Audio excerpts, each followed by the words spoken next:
বুধবার দুপুরে রাজধানীর বায়তুল মোকাররমে কোটা বিরোধী ছাত্র আন্দোলনে নিহত ছাত্রদের গায়েবানা জানাজার আয়োজন করে বিএনপি। এখানেই পুলিশের বাধায় পড়ে নেতাকর্মীরা। এ নিয়ে বায়তুল মোকাররম এলাকায় থমথমে পরিস্থিতি বিরাজ করছে।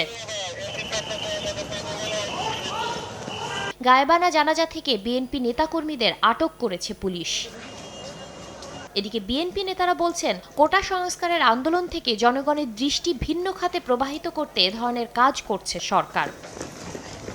পরে মির্জা ফখরুল বলেন, এমন পরিস্থিতির জন্য সরকারই দায়ী। কোটার ব্যাপারে এটা তারা আলাপ আলোচনার মধ্যেই শেষ করতে পারত, কিন্তু শুধুমাত্র তারা জেদের কারণে আজকে তারা এই একটা হত্যাকাণ্ড ঘটিয়েছে এবং হত্যাকাণ্ডের তীব্র প্রতিবাদ আমরা জানিয়েছি।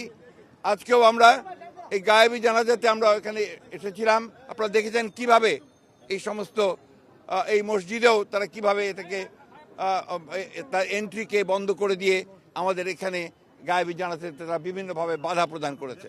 আমরা এই তীব্র নিন্দা জানাচ্ছি এবং কয়েকজন গ্রেফতারও হয়েছে। এদিকে তালাবদ্ধ রয়েছে বিএনপি অফিস। সকাল থেকে আসেননি কোনো নেতাকর্মী। গত রাত 12টার দিকে ডিবি ও ডিএমপির অভিযানে বিএনপির কার্যালয় থেকে 500টি লাঠি, বাঁশ, 100টি ককটেল, 7টি দেশীয় অস্ত্র উদ্ধারের দাবি করেন গোয়েন্দা প্রধান হারুনুর রশিদ। শাতিলা শারমিন, সময় সংবাদ, ঢাকা।